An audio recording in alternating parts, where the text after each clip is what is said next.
Oh, I feel for my brother.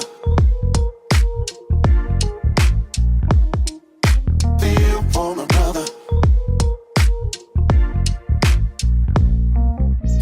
The street life used to be on. Straight up hustling till the break of dawn. Taught me how to do wrong right. Everything inside. But Okay, somehow things start I need to change. preface this podcast right now. I need to preface this because you see the title, you see the subject matter, and we say it all the time, but it might actually happen. This may be the podcast where we officially get canceled. That might happen. Nobody's gonna get canceled. I'm pretty sure you are going to say something silly and ridiculous that is going to get me a lot of angry emails because nobody emails you. I read the emails that people send to Teebs and KidPhoenix at gmail.com.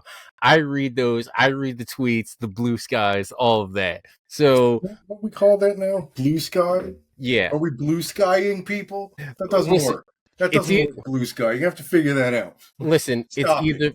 it's either that or we go with what was deemed the official title, which is skeeting, and I'm not doing that. Listen, the only person that should be skeeting is Lil Jon. That's And we it. know this. That's it. But no, bluing, we got to workshop this. Anyway, let's keep it moving. So I'm gonna ask you. I'm gonna plead with you to be on your best sociological behavior. Listen, when have I ever said anything controversial or even like slightly, off color? Never. It has never happened.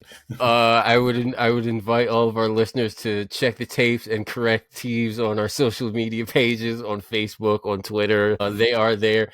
Teebs, I do have the klaxon alarm just on permanent standby, more or less for you, not necessarily for me, because Teebs is at that age where he just gives zero fucks. I'm not quite there yet. I got a couple months before I'm. I still have like 1 or 2% fucks, but like in a few months there will be zero. All right, that's fine. That's perfect. So we're talking about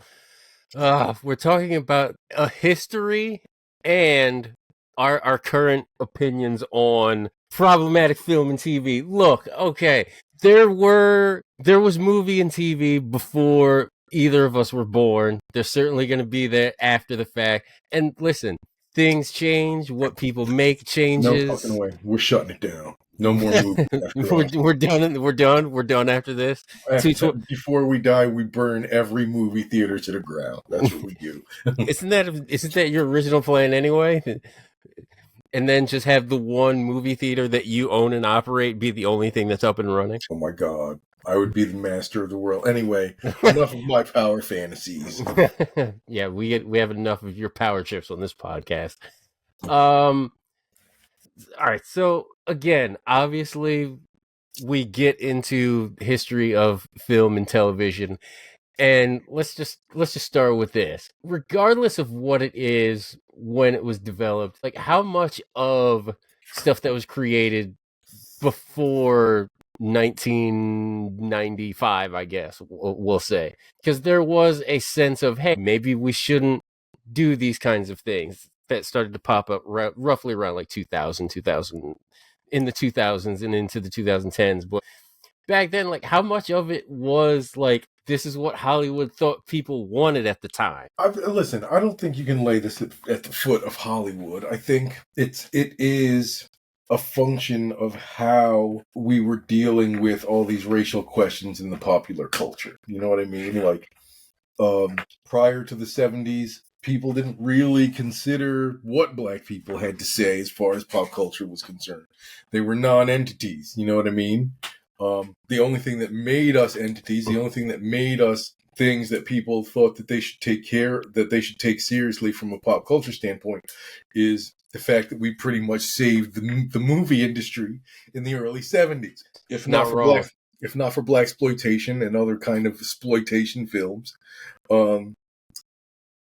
the film industry would have crashed and burned in the early 70s.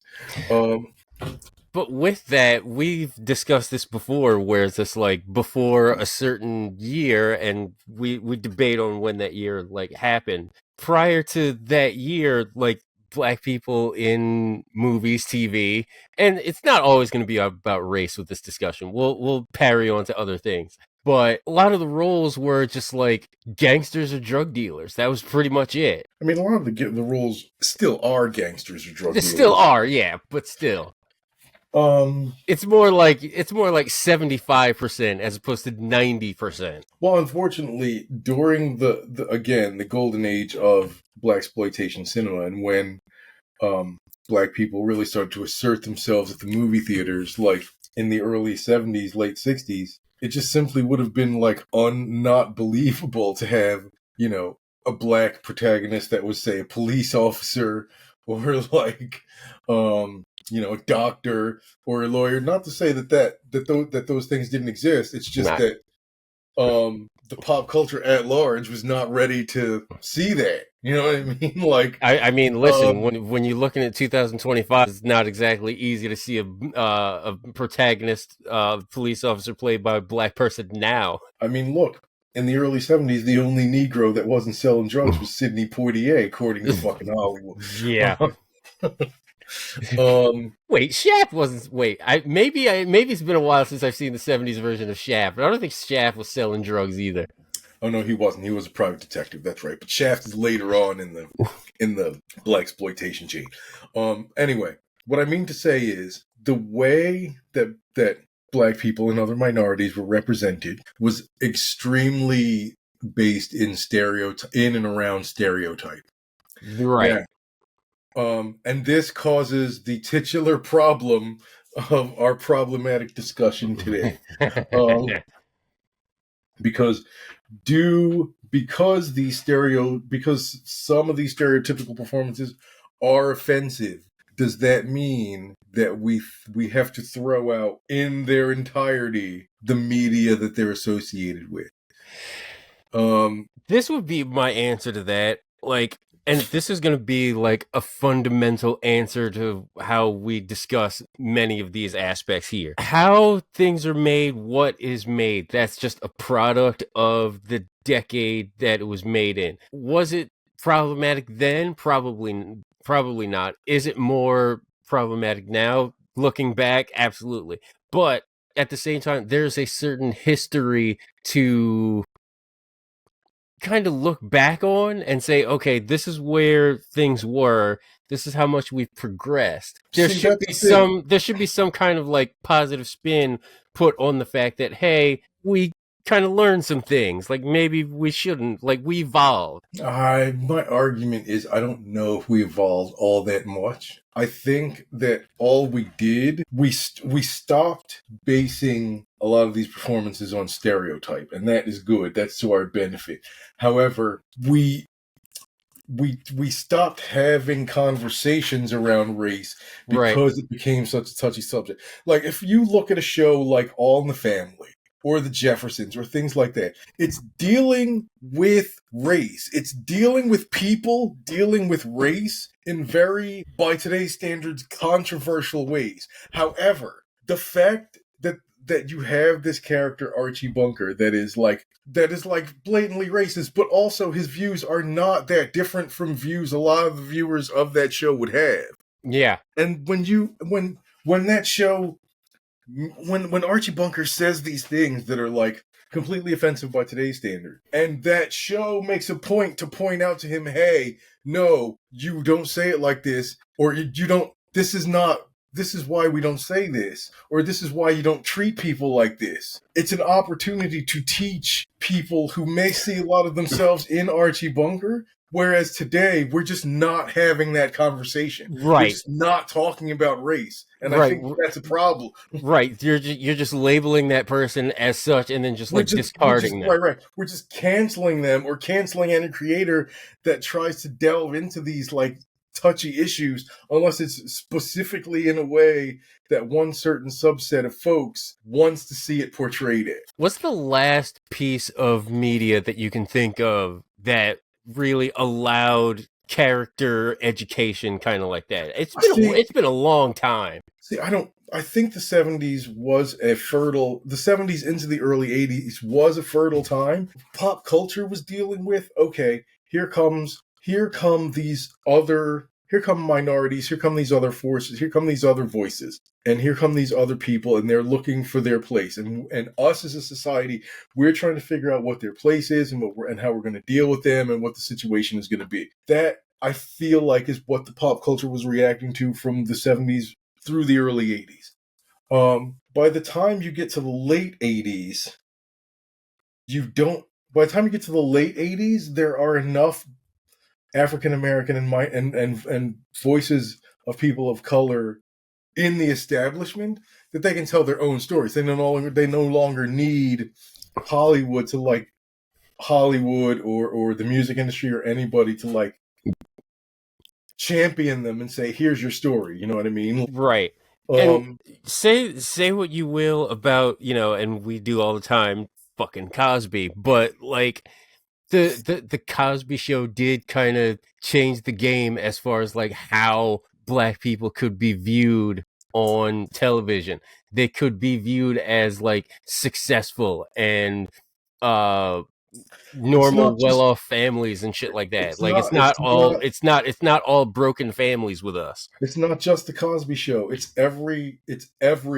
It's the Cosby Show. It is It's the Bill Cosby Show. Yeah. It is Fat Albert.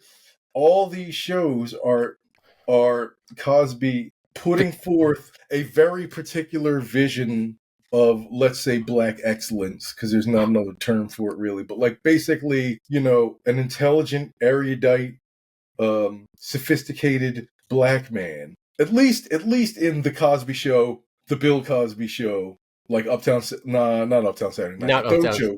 Yeah. And with Fat Albert, he's saying, hey, you kids that grew up and are growing up not necessarily in magical fantasy lands, you deserve to have something that like you can point to and say, that's kind of what my life is like. That's kind of like what I go through. You know what I mean? I don't know a single kid that grew up in the ghetto, or that's my age, that grew up in the ghetto or in a tough neighborhood, black or white, that doesn't love Fat Albert. Like, sorry, like, yeah. Even though the characters are ridiculous and like hugely like everybody could relate to somebody. Everybody could relate to somebody from Fat Albert. Right. And that's black, white, Puerto Rican, Asian, didn't matter. Right. Like, so there was some version of you was in the Fat Albert and the Cosby crew. But if you were to try to pitch a show like Fat Albert and the Cosby Kids today, nobody is picking that shit. It's not happening. No. And or if it is happening, not because it's not a bad idea. It's just like I just don't know if, for lack of a better way to put it, like I don't even know if that kind of show is really necessary, quote unquote. Well, because eventually somebody in that room is going to be like, well, how come they have to hang out in the junkyard? And it's tough to explain to people, like, because sometimes we hung out in a junkyard. Sometimes we hung out in a junkyard. Sometimes we just played with cardboard boxes, and like that's what we did. Like, and again, like I understand. Listen, I'm not trying to say that I don't want to be sensitive to people's feelings and things like that, but I really think that because we don't have this kind of more open attitude and experimental attitude towards how we're portraying race, not even. Experimental is the wrong word. What I'm trying to say, like, experimental in the sense that we're putting these characters into these situations and we're seeing how far it can go. That's like all of Eddie Murphy's career. Like, let's just put this guy in this situation and see how far we can push it. 48 hours you couldn't make today, and I think 48 hours is the exemplary model of what I'm talking about.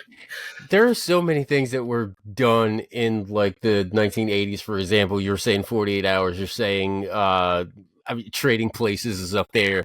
Trading Places I think you could do today, but you couldn't. But I don't think you could make Valentine as quote unquote black as he is. Yeah. If you did Trading Places today, it would probably be with a white guy from like Appalachia or something like that. Like, Jesus Christ. But there was a lot of experimentation in the 80s with some of these things that were like, they're definitely viewed as controversial now, especially some of the scenes and some of the movies. But is it still kind of a net? It's still kind of a net positive, in my opinion, because like filmmakers have to be willing / allowed to take these risks, either by style or by subject matter. And we've talked about it before, where you know, Hollywood and movies and film, like they were only doing like a certain there. We've said it, they did nothing but westerns up until like Okay, 1960. that's not true. You have taken script writing. You know that there were more than westerns. What are you doing? Okay, okay, not everything, but a large majority of films were westerns. We've talked about this on the podcast, No, where just like there were so many of them being put out, like what was the no, bubble that was going to happen. We've no. discussed this, you can check the tapes, but It wasn't westerns. It was musicals. It was big. It wasn't just westerns. It was just big, over the top, gigantic budget productions that almost wrecked Hollywood in the '60s. now we get to the 80s, and filmmakers and TV show producers, they're starting to have more ideas. When you get like family oriented shows like the Cosby Show or like Growing Pains or Family Ties and stuff like that, you get movies uh, of all genres. So 48 Hours, Trading Places. You also get stuff like Terminator, Alien, stuff like that. Okay, So I want to see you land this plane. Where I'm do we gonna go? land. I'm gonna land this plane right here, and I'm gonna advocate. I'm gonna advocate for a movie that like is just wildly problematic, and there's no saving it. But I'm gonna try to land this plane. One of my favorite movies from the 1980s of all time, Revenge of the Nerds. I know, I understand that uh Lewis yes, I know. What he did. I, I know. Okay. I'm aware of the nonsense. I'm aware. But here's the thing about Revenge of the Nerds. For all of its problematic material, I believe that there is a message that is being lost with that Oh my movie. God. Oh, I hold on. I got to put on my listening ears right now. Strap Holy in. crap. Strap Okay. in. Okay. Revenge of the Nerds, at its core, is a movie that has a message that it is okay to be yourself, right? It's okay to be into nerdy things. It's okay to be a nerd. It's okay to be, for example, Lamar. It's okay to be very proud and very loud with your sexuality. There is that message, and I think it gets lost in the sauce of all the problematic nature. Am I saying from the rooftops that everybody should watch Revenge of the Nerds? No, I'm not saying that. But what I am saying is that some of these movies have one or two endearing aspects to them. Okay. That's all I'm saying. And you can argue that Birth of a Nation is Okay. great about, it's a great Okay. example All of, right. of bringing people together and unity and like, listen, the problem with Revenge of the Nerds is Wow. He really just compared Revenge of the Nerds to it's Birth of a not Nation. great, bro. Jesus Christ. Compared to Birth of a Nation. Okay. Okay, You well, land listen. this plane Okay, listen. Birth of a Nation is bad. It's pretty bad. pretty bad. Pretty bad. I don't remember a rape scene in Birth of the Nation. That's all I'll say. I can't off the top of my head. It has been a while. I am not. And again, I am. Let me just make this very clear. I am not advocating for that scene. You I'm picked a not whatsoever. really rough movie to stand on a hill with, my guy. All right, let me see if I can help you out. I'm But just saying I'm just saying there is a redeeming quality to some of the problematic films in the 80s. listen, there's very few art forms that are completely irredeemable, as I've just pointed out. But the point is the balance that you're striking. Like, Thank you. is That's there it is. Revenge of the Nerds funny? I think so, but I could see I how a think lot of so. people would not think that. Do you Yes, know what I mean? Is Bachelor Party funny? I think so, but I think it's hilarious. I think it's hilarious. But there's probably a lot of people, especially women, that would be fucking shocked and appalled at that movie, and rightly so. And But that's the thing. That is what I'm talking about. The fact that I am able to empathize and get inside these people's heads right, is a testament to, I guess, the evolving that you mentioned before. However, the only reason I am able to have that degree of empathy is because of artists taking risks, choosing to portray characters in a realistic and naturalistic and in a sensitive kind of way that I could see, oh, they feel like I feel, so maybe I shouldn't treat them that way. And I think the only way that you get there, the only way that you get to that plateau, the only way you get to that level is by stereotype and then breaking down the stereotype and right. then you know and then you break down these stereotypes, but then these stereotypes show, like, you break down the the all Negroes are pimps and hoes. You break that down. Now Yeah. all Negroes are magical, and then now that's you overcorrect. So now you have to break that down, and then, like, maybe now we get some actual human characters that just happen to be black. They Pull don't up. have. They're Pull not up. magical. They're not. The They're not. altitude alarm is going off. Pull No, up. I got this. They're not magical Negroes. They're not pimps. They're not hoes. They're not drug dealers. They're just people living life, dealing with adult problems. That's it. That's all they are. That's all we want. We just want to be portrayed as regular ass human people. And like you said, we only get there when we have these products that allow us to have these conversations. And listen, any movie that you want to talk, I am completely happy having conversation. I am perfectly happy hearing all sides to any debate about any piece of media. But I don't know about you, but I'm the kind of person where, if you start making points that just don't make sense, I'm just like, all right, you got it. That's fine. I'm not gonna throw my head into a wall for another 10 minutes. I need somebody that's willing to have the conversation and not just like completely like cancel me or like throw me to the side because I feel a certain way about a certain film or TV show. Now, I mean, people would argue, well, hey, there are some people that are just totally irredeemable. And to you, I think I would try to recommend the movie Max. I think it's called Max, with John Cusack. Yeah. That actually brings me to an interesting question. Just for people's edification, Max is about young Hitler. So, it's part of the subtext. It's Hitler in art school, but it's like, oh my it's god, kind of an examination of young Hitler, and like, look, oh my god, we've discussed Birth of a Nation and a property that is centered around young Hitler in the same podcast. It's not centered around young Hitler. Jesus Christ! It just shows Hitler in a more sympathetic light, but not like, oh my god, he was right all along. Like, no, just like, it shows Hitler at a point of his life when he was very impressionable, and like how those impression and how that may have led to the guy that we got. I'm just saying, art has to, in order for art to art properly, it has to go places that people might not necessarily want it to go, You got to go to these uncomfortable places, folks. I'm sorry. Right. That is exactly right.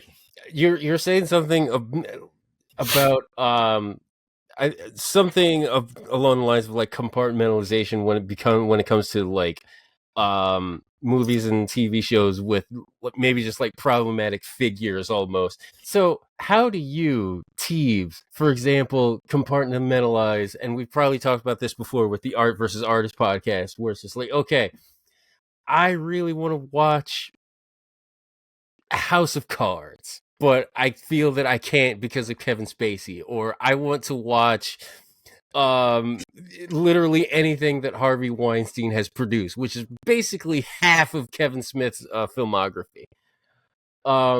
Like how do you compartmentalize that? Well, there's two arguments that people usually make. Let's use J.K. Rowling as an example. That's a good one. Yeah. People are like, I don't want to interact with any J.K. Rowling media because I don't want to put any more money in her pocket. But the thing is, you're not just putting money in Rowling's pocket. You're putting money in like thousands of other people's pockets that didn't say any of that transphobic shit. Had nothing to do with that. Seriously, All they did. Seriously, the grips on Harry Potter didn't say shit about. The best boy was tight-lipped about that shit. Had nothing to say. And I understand you don't want to support Rowling. That's fine. Go buy your copies of Harry Potter on the secondhand market and be perfectly okay with that. You don't want to watch this new Harry Potter show? I don't either. Am I going to check it out? Probably. But wait, are you really? Just depends. sidebar. It depends. It really depends. But again, if you feel like you're betraying trans people by supporting Rowling, just know that her empire, even though you are helping her, you're helping probably hundreds of trans people that benefit from her work. So, right. And because we don't know like the sexual orientation of everybody that worked on those projects, so it's quite possible that like by not going to and again, this is just I'm just spitting off the dome here, like yeah, you're taking money out of J.K. Rowling's pocket, but then you're also taking away money that goes on other people's food tables that didn't necessarily have anything to do indirectly with that. And I know that's a wild thing to say, but I mean it's true. It's true. And am I gonna watch this new Harry Potter project just be like,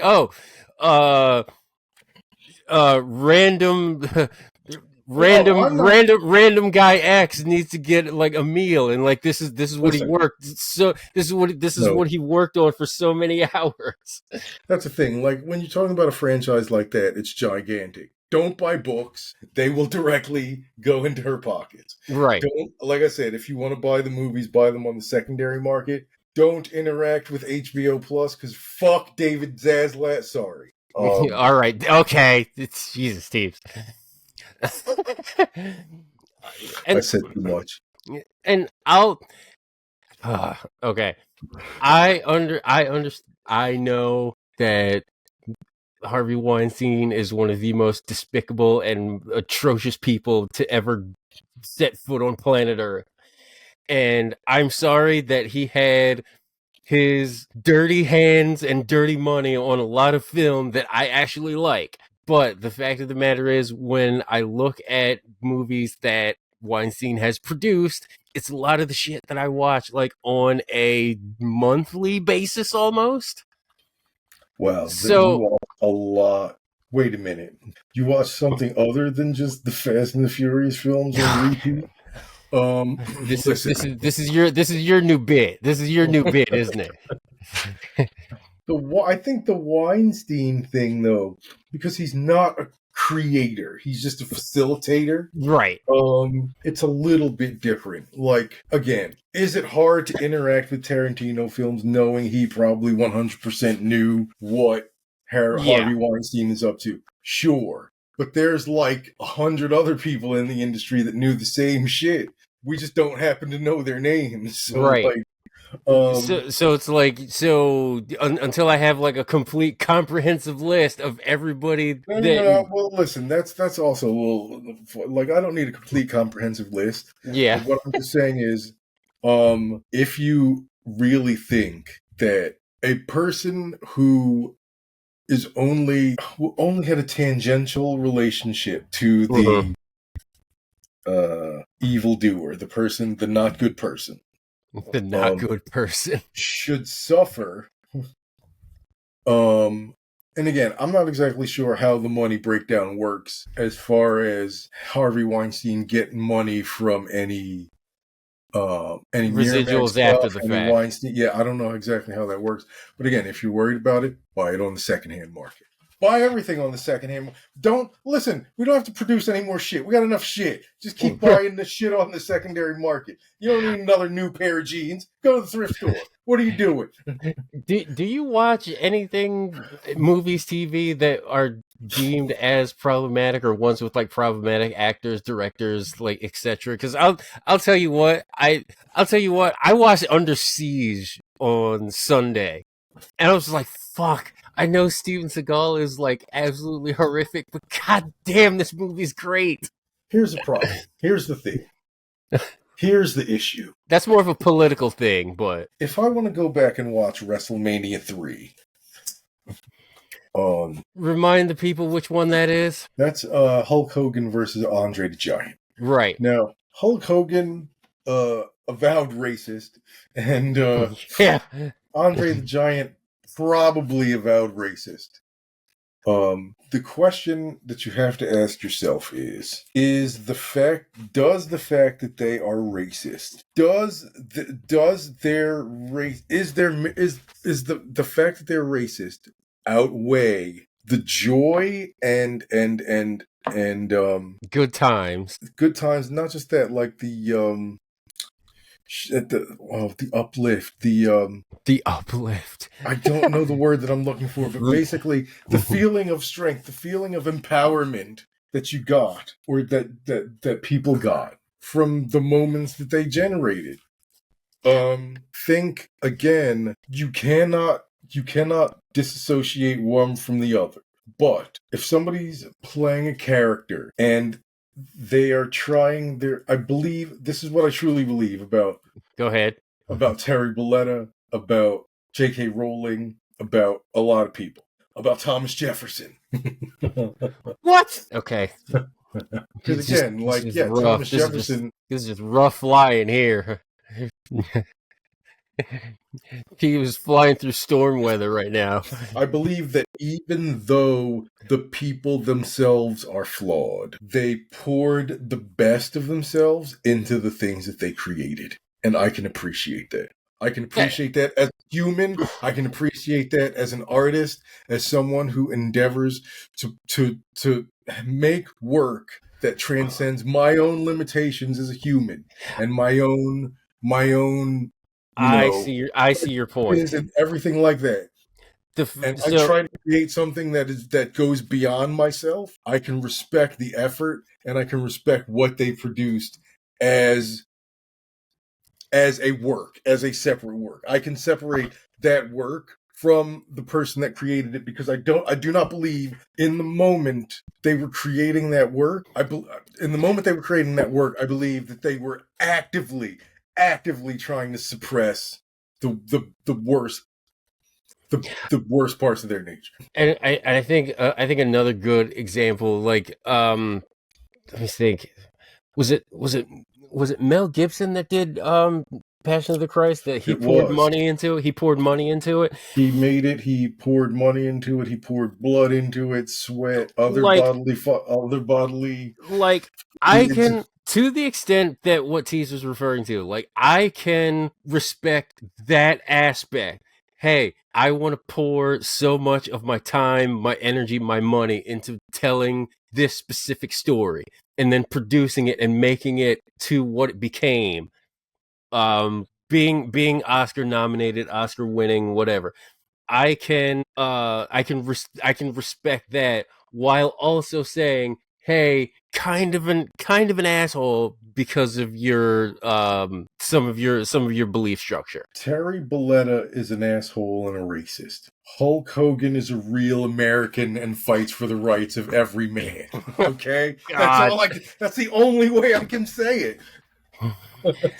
And I can say the same thing about movies like, like John Hughes stuff from the 80s. You could say that about like Boys in the Hood or anything like that, like problematic themes or stereotypical themes, like when they were writing it, when they were producing it, when they were directing it. I'm sure that they put a lot of thought into what they were doing. And okay. Did they know every little thing about every little aspect of like coming of age teenage dramas in high school, like John Hughes or Boys in the Hood with John Singleton?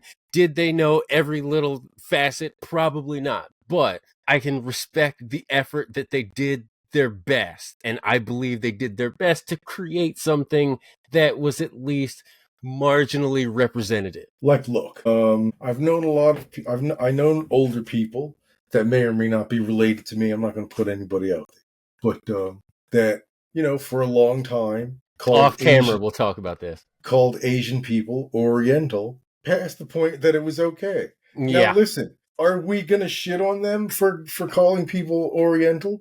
No, because that would be the correct term for the time that they're thinking of. The time that they came up, Oriental was better than a slew of other words you could have said, and that was the nice word. But it has since changed and is not the nice word anymore. And so this is an opportunity to tell that family member, oh, hey, I know that was the word. It's not the word anymore. Now it's this. What's not okay to do is to jump down their throat because they used a word that you think is wrong, and without understanding their context of why they use that word. You know what I mean? Like, of course, if you're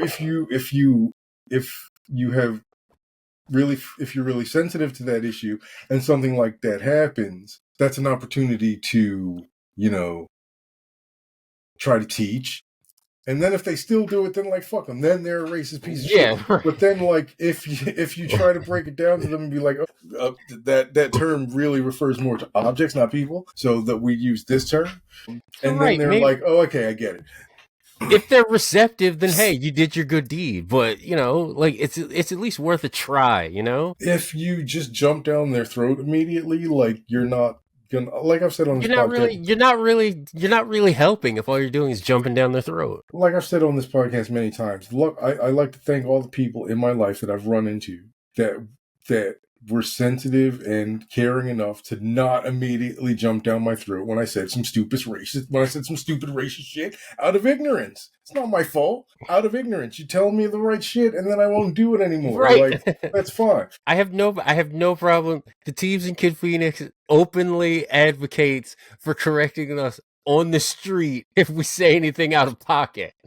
It depends on the street. Pacific Highway. No, I'm kidding.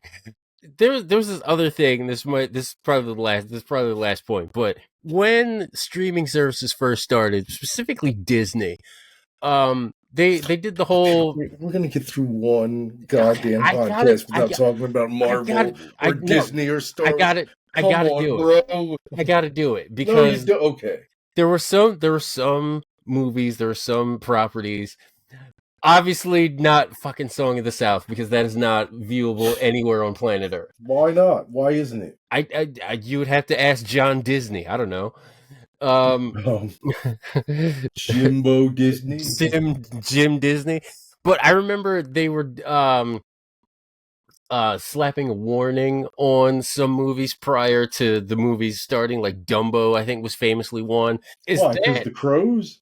Amongst other things.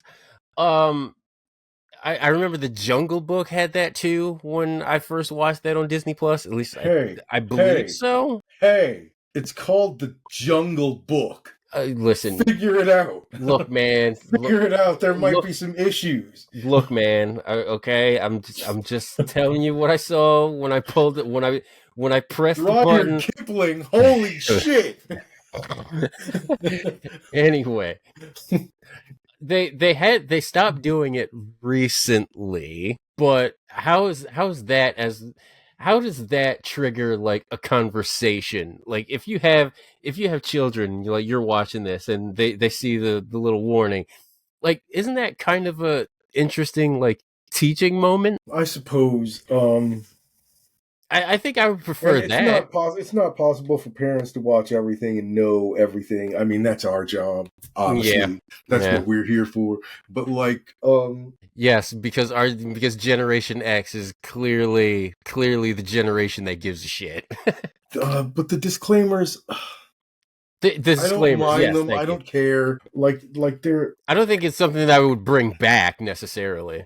I do kind of hate the idea that like racial stereotypes or like being thought of in a certain way is something that you need to be shielded from, that you're not capable of Yeah. protecting yourself from. Yeah. That like I need some other party to come in and like put down a shield. Like No, I definitely see your point there, where it's just like, oh, okay, like it was a product of the time, you know. I mean, product of the time is one thing.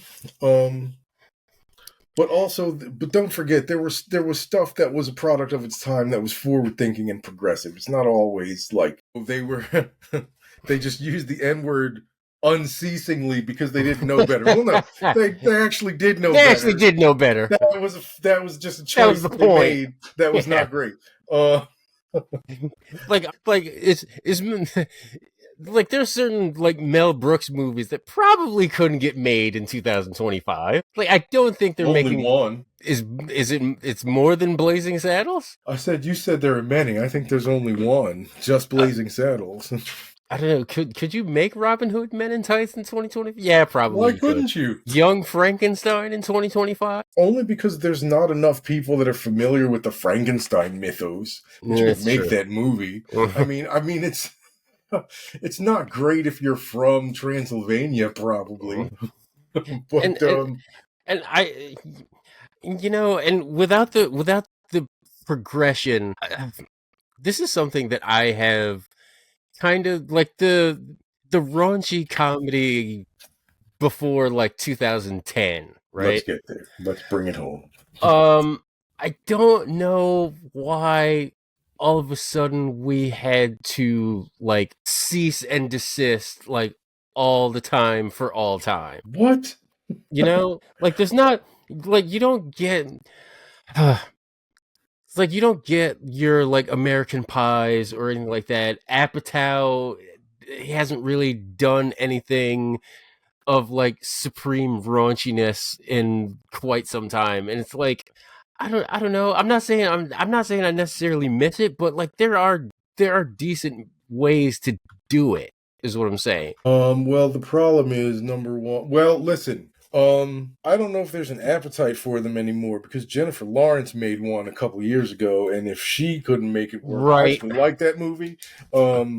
She couldn't make it work, so I don't know if that's a genre that we need anymore. Yeah. Like, and honestly, like that's fine. Like some genres come and go. Some genres are connected to certain times and only work in certain times because of certain social political factors, and you know that's just a genre that might be like that. We might not have need of the raunchy comedy anymore because like actual life has gotten so goddamn raunchy. You don't need. Maybe that's what it is. Like maybe we just needed like the cheap laughs or like the really disgusting laughs. Like maybe we just don't need that shit anymore. Just because I feel like maybe that's what it is. Maybe social media has just taken the place of that, like Instagram, TikTok. Yeah.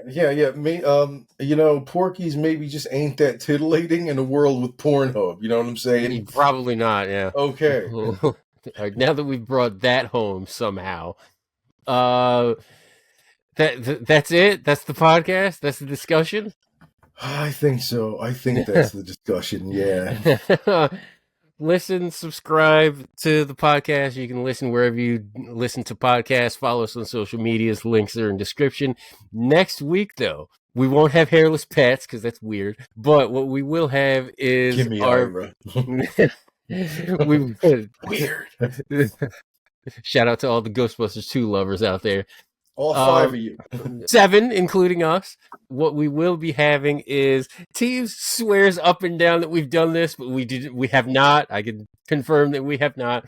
in honor of March Madness Selection Sunday, we will be recording a 5v5 fictional basketball players draft similar to the football draft that we had season 3 or season 2.5, something like that. But my good friends, Jonathan Brown and Jonesy of the Best in the World Sports Podcast here in Philadelphia, they'll be joining us for this.